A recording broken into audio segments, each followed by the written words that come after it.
Ti prendono in giro.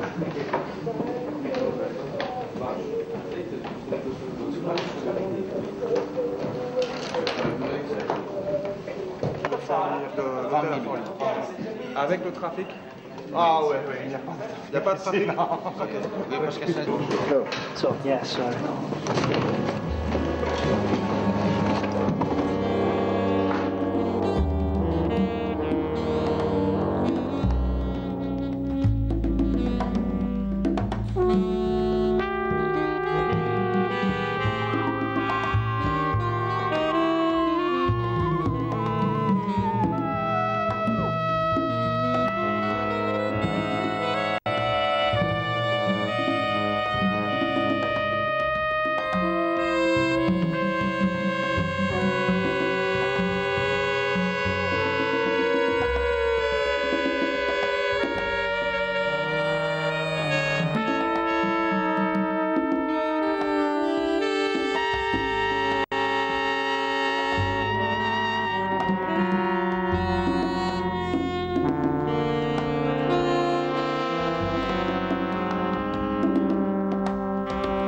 I think my first actual meeting with Steve, I was around 14 years old.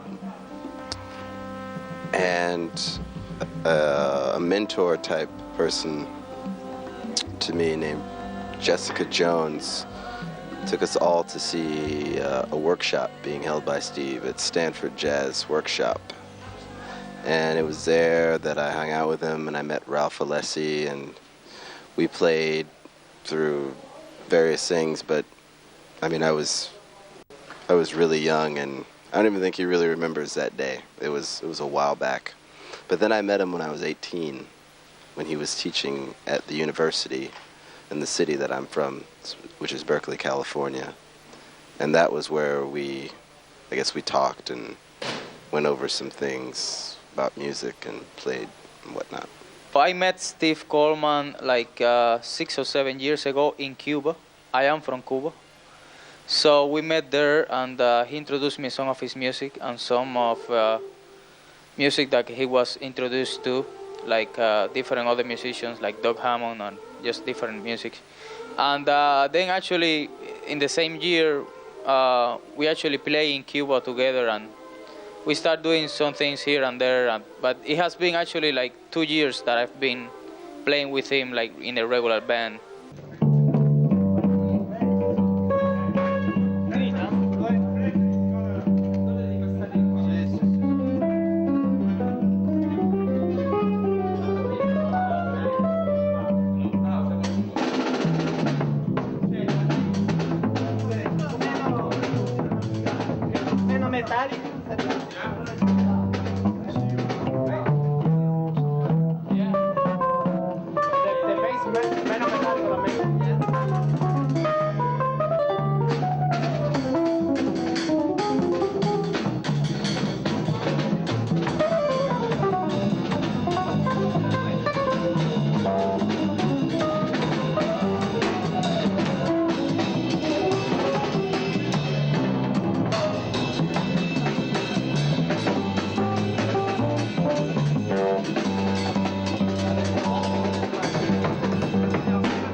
Philosophy is just the way you think about something.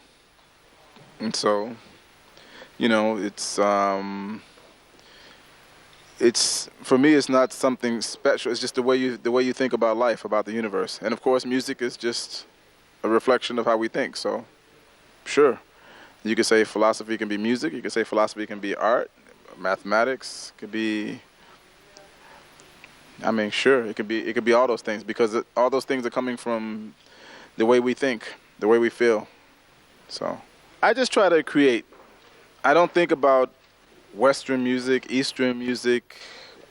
I'm just thinking about the moment, you know, and what I'm trying to communicate, what I'm trying to say. This is the first.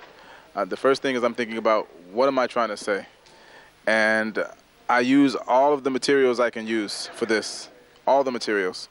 So yeah, I listen to music from all over the world and everywhere inside my world and my imagination and everything, and so I use all these tools, imagination, feeling, dreams, intellect, all of these things, you know.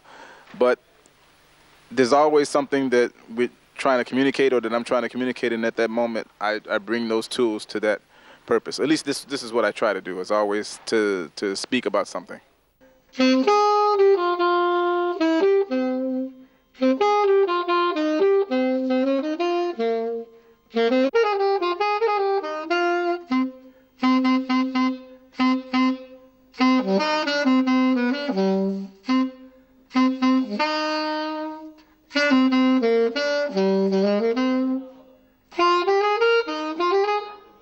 Hey, Dimitri, did you tell him about the white spotlights? Yeah. You did? It's not the regular lights. It's the light.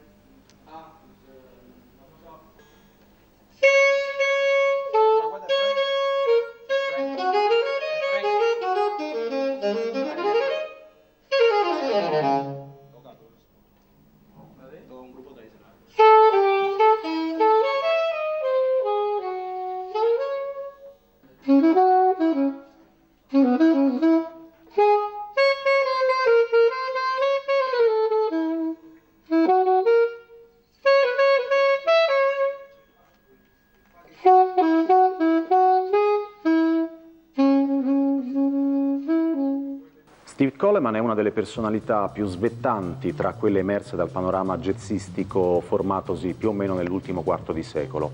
Un carattere artistico risoluto e un'individualità molto forte e decisa, che tuttavia ha scelto come terreno di elezione delle sue sperimentazioni, anche delle sue elucubrazioni teoriche, quelle con cui ha sempre generosamente accompagnato la propria musica. Ha scelto la dimensione del collettivo, del gruppo di musicisti, gruppo aperto di musicisti destinato a condividere l'esperienza della creazione, dell'improvvisazione, che viene così anche sacralizzata oltre che formalizzata. Il collettivo fondato da Steve Coleman ha un acronimo criptico quasi impenetrabile.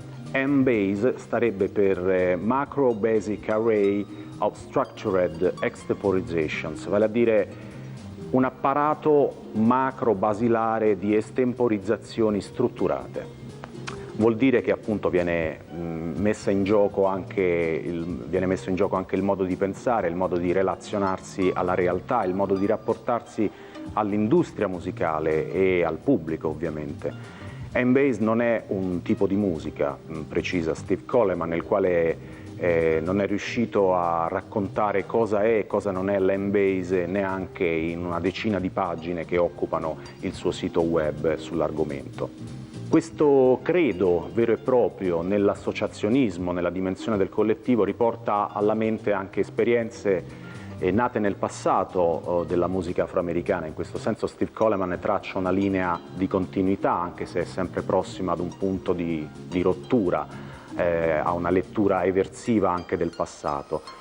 Viene in mente la coloratissima tribù di George Clinton e del P-Funk, viene in mente l'esperienza di Sun Ra con l'orchestra, anche per quanto riguarda le possibili vie di fuga, la ricerca continua, ossessiva di un outer space, di uno spazio al di fuori della realtà come appare. Ma soprattutto c'è un collegamento diretto con l'AACM, l'Associazione per l'avanzamento creativo dei musicisti African American, che nacque nella Chicago in cui è nato anche Steve Coleman. Ma nei primissimi anni 70, alla metà degli anni 70, questa scena che aveva regalato un vero e proprio brivido libertario alle evoluzioni della musica jazz entra in una lenta ma inesorabile agonia artistica e creativa. E allora Steve Coleman decide di spostarsi, di muoversi, si trasferisce a New York e qui inizia ad incontrare una serie di personaggi che risulteranno poi decisivi anche nella sua formazione. Tra questi citerei sicuramente Sam Rivers, solo per il fatto che è uno dei pochi musicisti che ha detto di no a Miles Davis, il Miles Davis più avventuroso che si possa immaginare, perché a suo dire non era musica sufficientemente sperimentale.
The music of Steve,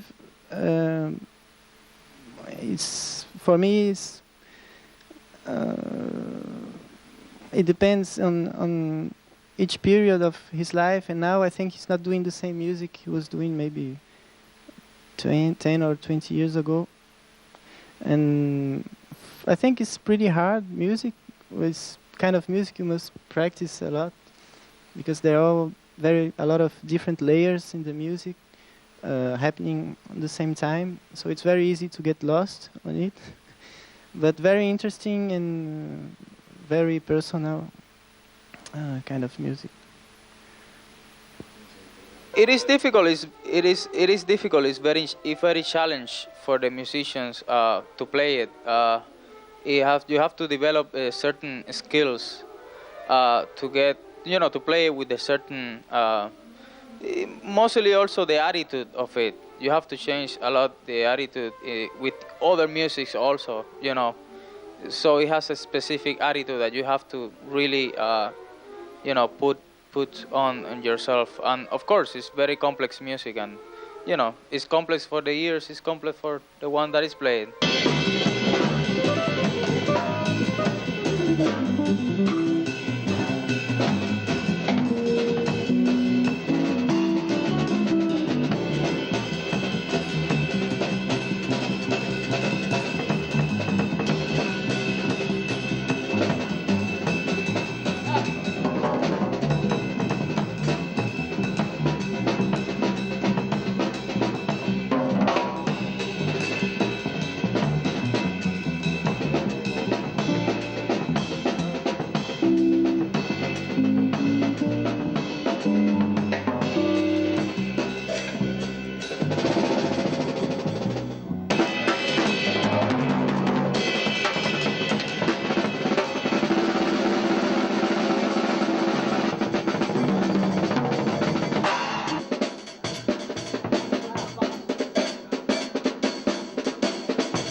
Dalle implicazioni filosofiche e teoretiche legate all'improvvisazione, alla creazione della musica, Steve Coleman finirà per sviluppare una vera e propria scienza, un sapere che si impegnerà anche a divulgare nella sua attività didattica in prestigiose scuole di musica americane, in prestigiose università. Un principio base delle teorie sviluppate da Steve Coleman risponde al nome di afrological. È una sorta di matrimonio tra l'intuizione e il raziocinio, tra l'intuizione e la logica. Due ambiti che la musica occidentale e il modo di percepirla da parte dell'ascoltatore occidentale hanno tenuto separati per secoli e secoli, due ambiti veramente separati in maniera ermetica. Da questo derivano anche una serie di misunderstanding e di equivoci proprio nella percezione da parte dell'ascoltatore occidentale di forme musicali che arrivano, che nascono da altre culture per poi svilupparsi e avvolgere il pianeta con una rete di relazioni, di impulsi, di vibrazioni che puntualmente vengono filtrate da Steve Coleman e dai suoi. Per Steve Coleman e per tutto l'M-Base il legame con l'Africa, con la matrice originaria della cultura da cui provengono, è un legame sicuramente spirituale, oltre che storico ed emotivo, ma è anche tecnico. E oltre a questa fascinazione specifica per la cultura africana, ce n'è una anche più generale per le forme e le formule, potremmo dire, derivanti dalla natura.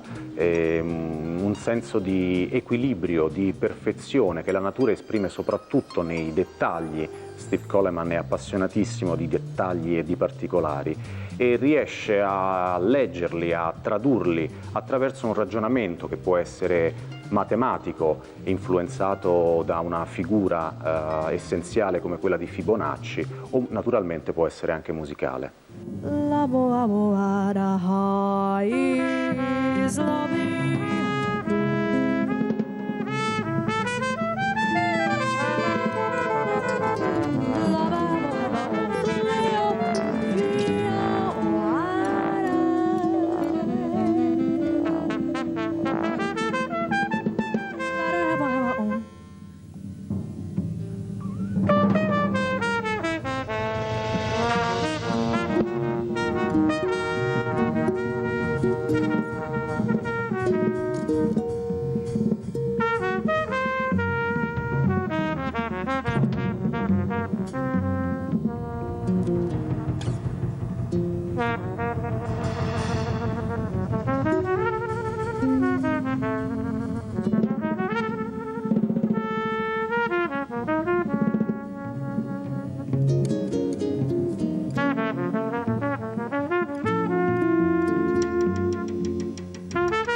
The reason why I'm attracted to the ancient Egypt is, well, there's probably emotional reason, spiritual reason, but from an intellectual point of view, I kept tracing back the origins of human thought and the origins of music, and the first place that I could find to have some kind of written record of this is Egypt, you know.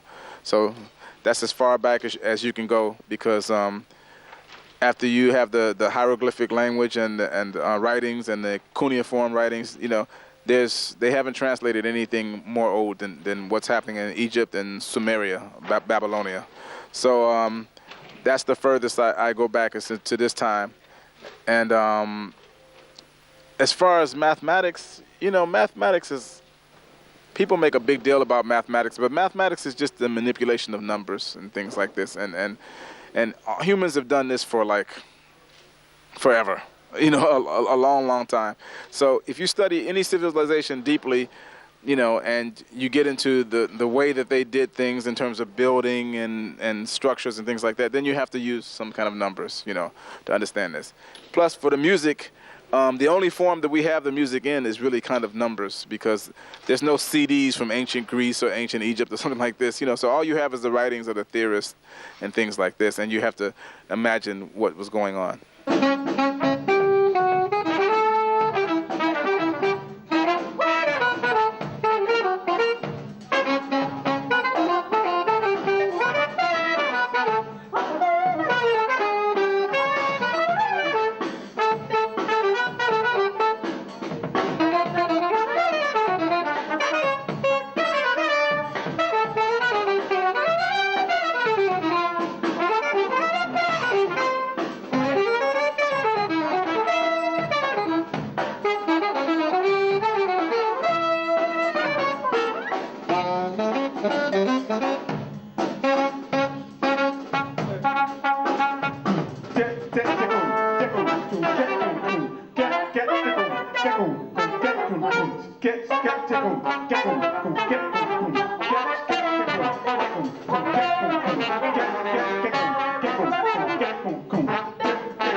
Four measures, and after that is three.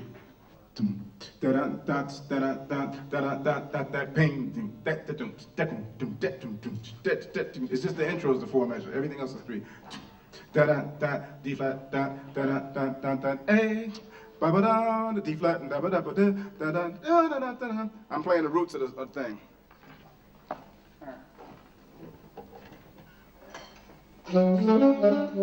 One, two,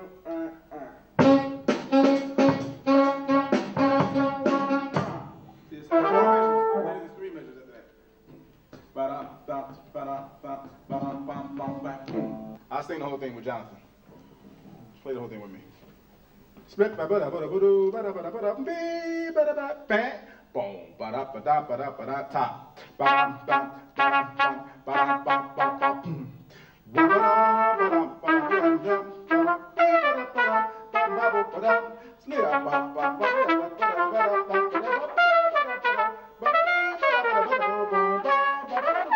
I'm gonna sing the drum part. I'll sing the drum part. There's a certain freedom that's allotted to you once you understand this music, you know? Once you can fully get inside, then you have a lot more freedom. It's like the more you know, the more you can do. The less you know, the less you can do. So with each individual thing that you learn, it may be really small, it might be a cue, or it could be like just, you know, a small melody. I mean, that can really take you a long way. Sometimes in rehearsals, he, to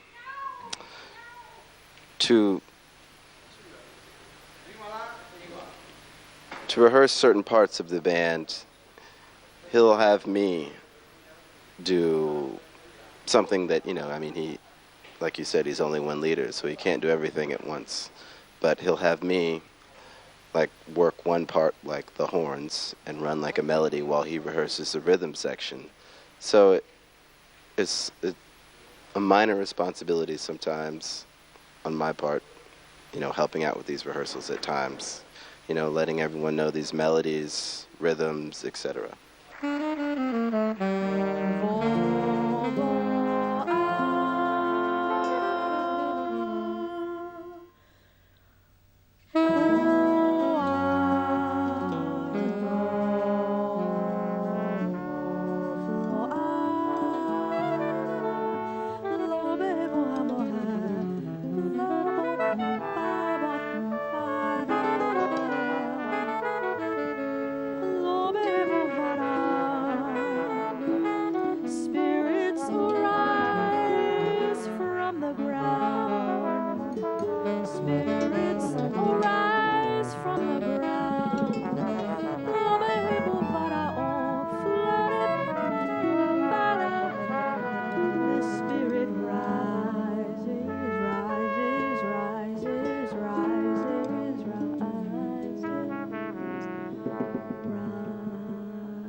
Charlie Parker, John Coltrane, for me, they're giants. You know, there's more. You know, I mean, I'm also very influenced by Von Freeman, and there's a lot of different people. Charlie Parker, for me, was a extremely sophisticated blues player.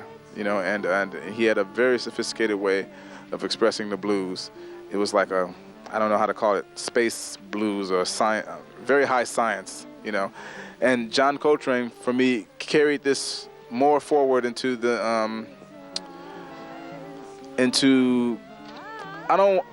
I want to use the term world music, but it's the way I'm not using world music like they mean it today. You know, when they say world music, they talk about music from Africa, from India, something like this. For me, world music is the world, the whole world. You know, this includes Europe, includes America, includes Africa, Asia, everywhere. You know, and so I don't think of world music as coming from just some place or just some what some people call third world countries. To me, this is crazy. You know, the world music is the music of all the world. And for me, John Coltrane was influenced and wanted to do a kind of universal music and a music of all the people. And this idea influenced me a lot. No. Play the chords in that rhythm. Ah, okay. Yeah, or a few notes. You ain't got to play all the notes, but you know what I'm saying. But just in that harmony, you playing it in that harmony instead of the downbeat thing that you were playing. Okay.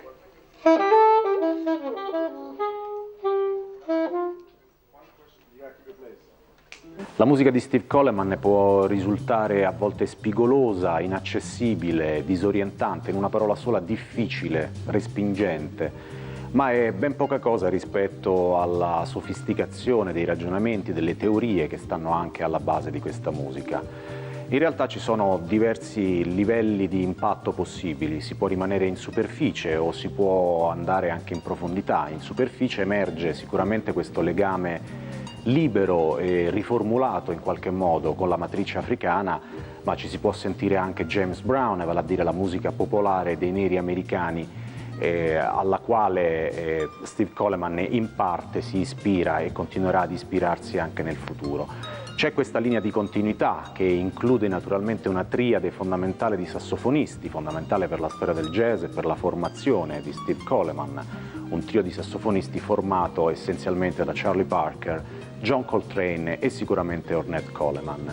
Negli strati più profondi della musica di Steve Coleman invece si viene risucchiati da un sistema di strutture a spirale che spostano continuamente i punti di riferimento. C'è un senso di molteplicità sia ritmica che tonale, forme elastiche, asimmetriche spesso e volentieri, combinazioni di ritmi che all'interno delle dinamiche singolari, originali che Steve Coleman genera, creano così giochi di rimando e moltiplicazioni appunto di ritmo, di vibrazioni, di pulsazioni che rendono estremamente densa la musica di Steve Coleman, è un composto se vogliamo instabile ma estremamente compatto.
Parlando di Steve Coleman non si può non ricordare che la tecnica è molto importante per l'espressione delle proprie idee. Steve Coleman lancia un tema musicale con il suo strumento e il tema musicale viene ripetuto fin tanto che gli altri musicisti si agganciano a canone uno appresso all'altro, quindi entrando nel tema musicale e ricostruendolo e ripetendolo anche loro in maniera iterata.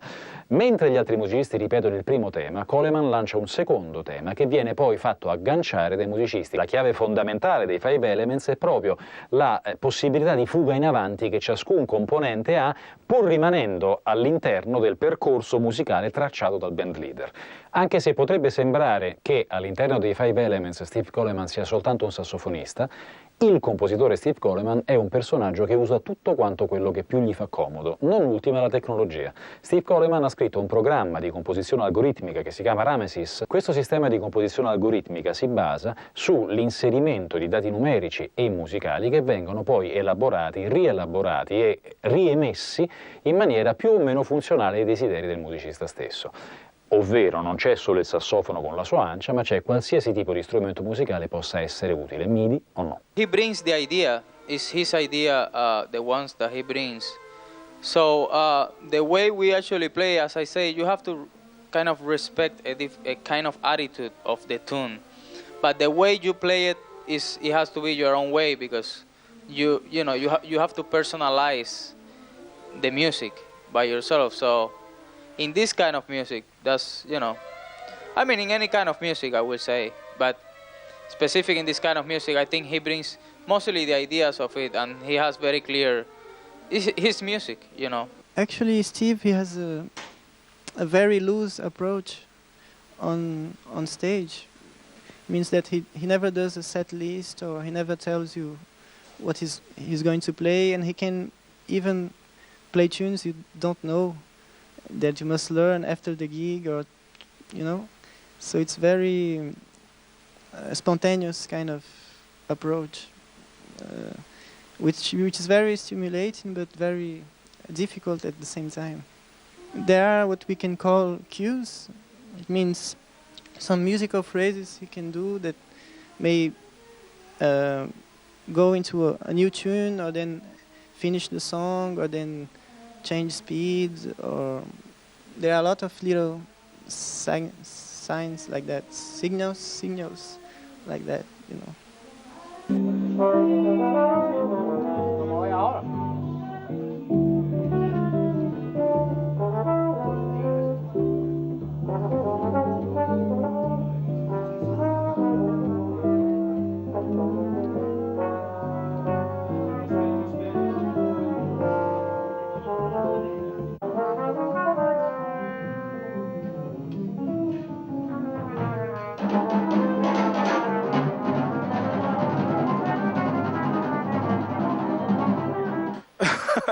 To share the music. I mean, for me, that's the whole point.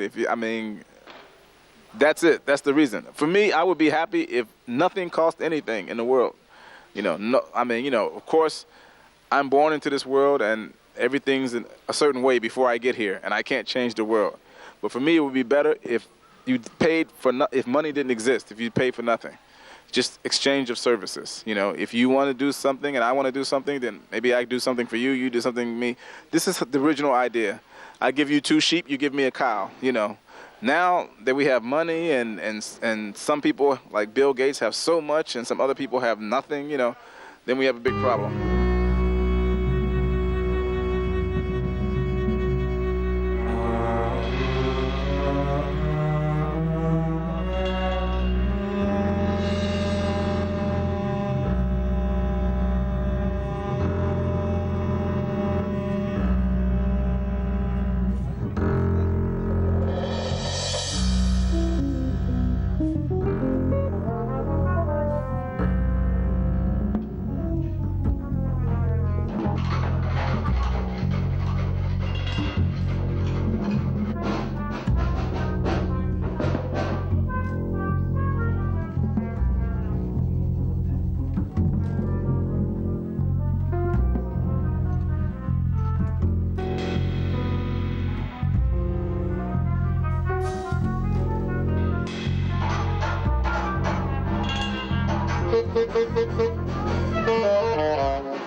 Costantemente al vertice della piramide dell'M-Base, Steve Coleman si propone come una sorta di catalizzatore. È un po' un portale attraverso il quale passa, uscendone trasformata, l'energia vitale e creativa che anima, che abita un po' tutta la sua musica. È anche uno straordinario manager di se stesso e della propria musica. Anche qui applica dei ferrei principi e un carattere a dir poco risoluto che gli ha consentito comunque di entrare e uscire dalle pieghe, dalle fessure offerte dal mercato, dall'industria musicale, passando da etichette indipendenti molto avventurose come la J&T a delle major discografiche che hanno comunque potuto poco con le loro pressioni, con le loro ingerenze di carattere commerciali, hanno potuto influenzare ben poco la musica e la personalità artistica di Steve Coleman, che negli ultimi tempi però è tornato a stabilire un legame, un sodalizio con un'etichetta indipendente europea, la Label Bleu, un'etichetta francese che si è ben guardata dal mettere paletti o limitazioni alla fertile immaginazione creativa di Steve Coleman. Certamente la magniloquenza con cui espone le sue teorie, la grande sicumera con cui esalta o demolisce questa o quella forma artistica, questo o quell'artista, unito al fatto che si sente quasi investito da un ruolo di esploratore, esplora livelli superiori di conoscenza e poi si impegna a divulgarli, unito al fatto che sul palcoscenico ha spesso e volentieri un atteggiamento scostante, facilmente irritabile e a volte anche aggressivo nei confronti del pubblico, ecco, tutti questi elementi messi insieme fanno di Steve Coleman un personaggio molto difficile da prendere, per non dire proprio antipatico, ma questo con la grandezza della sua opera c'entra molto relativamente.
Thank